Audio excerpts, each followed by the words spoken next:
6th-gen fighters on display, camps for concentrating in, more pollution than the rest of the world combined.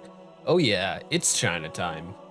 The quality of Chinese imports in the optics and accessories industry is quite variable. If you want something nice, just pay them more money and they can make almost anything you can imagine to whatever spec you want. But they're most known, at least in the gun community, for low-cost alternative optics and accessories. Specifically in the red dot market, they actually make some of the best options you can buy for the money, and for handguns that are almost the go-to at this point. And with the proverbial turning of the table to the other foot, if the Trump tariffs get put in place, these might actually be more expensive than US alternatives. What's the matter, poor? Can't afford an EPS?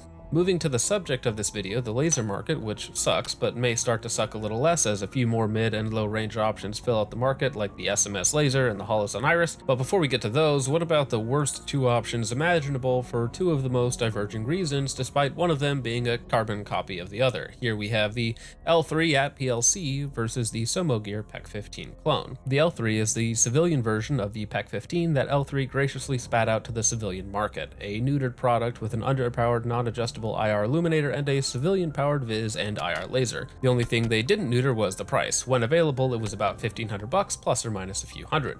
At the time of its introduction, it was one of the few white market options you could get from a reputable manufacturer that could actually warranty your laser if it died, but those niceties don't cover the problems with the unit itself. Currently, I have conflicting information as to whether or not the Atpial-C is even still in production. It's floody, overpriced, underpowered unit that holds zero and mostly won't die on you. On my Atpial-C, courtesy of Andrew V, we have the Villain Weapon Systems diffuser cap, which tightens the beam from a flood to a spot. It works part of the time if it fits in place perfectly and if you don't mind fiddling with your flip cap in the dark on the tip of your weapon. I think there's a joke in there somewhere. But adding more money onto the Atpial-C is like throwing good money after bad products. It's a product created from the incestuous intercourse between weird FDA regulations, government contracts, and cloners willing to drop cash on the thing they saw that one time somewhere. But what if there were a real manufacturer willing to stand up to the FDA, willing to stuff more power into a box than an LS swapped Miata, willing to do whatever it takes, except for putting it in something not made of silly putty? We have the Somogear Peq-15 clone.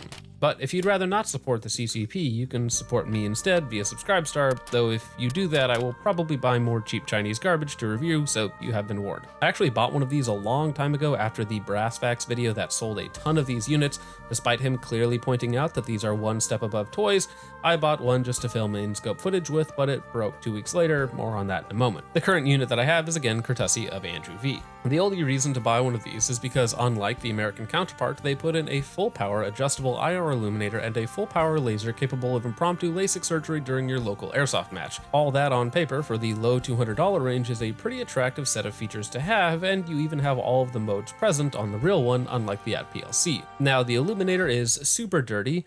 It's very powerful, but with all that power, it's very artifacty, streaky image, so all that power can reach out to extended distances, but deciphering what may or may not be within the holographic hieroglyphic display on target is a bit frustrating, at least without magnification. The laser, as any full power laser does, turns into a lightsaber, which when combined with the muddy illuminator makes finding and engaging targets at 100 yards extremely obnoxious. In the footage I'm showing you now, there's a target at 100 yards on a stand. I know it's there, I put it there, but I can't actually see it with the illuminator. While it may look like the real deal, taste like the real thing, unfortunately, along with the downsides, the body, mount, and battery tray have a habit of taking advantage of the final stage of Canadian healthcare. My original unit cracked at the mount and had the battery cap threads dissolve. Whatever heart and soul L3 had, they poured it into their plastic molds. The Chinaman tried to copy, but without the magic of the original creator, all they could do was make a crude, twisted mockery of the original, a unit imbued with great power, but doomed to fail. A paper tiger, if you will.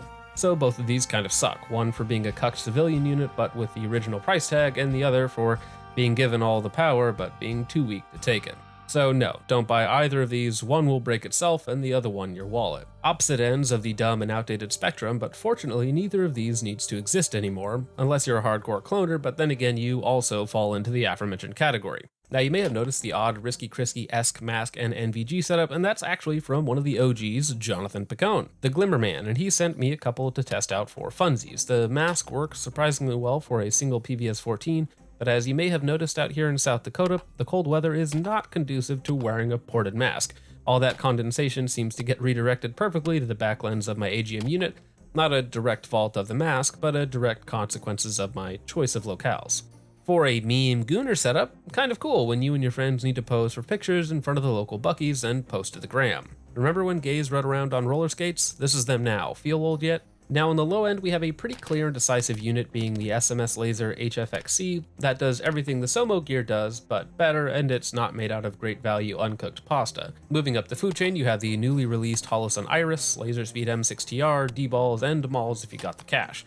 To really fill out the market, we could use a couple more low-cost options that are at least decent for the money. Maybe a revamped 320 and 420 series from Holosun. Their old models are now double and triple the cost of the SMS laser with less features and performance, so they kind of exist in a dead zone and they should probably just be done away with. I've had some of the older Holosun lasers on my website, but I think I'm just going to pull them as they're a terrible value at this point in time, and I'll probably replace it with the Iris to give you guys something worth buying in 2025. While night vision units themselves have gotten more expensive in the last few years, at least the laser market is a little more fleshed out and you can actually get mostly full-powered units that can compete in different price sectors. Now, as the first real video of 2025, I just want to say thanks to all of you out there for the best year on YouTube of all time, not just in terms of views and growth, but much more importantly in terms of effect. And I fully intend to make 2025 far worse for companies, charlatans, and poor products. But other than all that negativity last year, we also helped Alpha Tactical get what they deserved from the Trigger Empire debacle, and together we can hopefully lift up more people in 2025. So thanks again, gentlemen. I hope you enjoyed. This one's for you. God bless.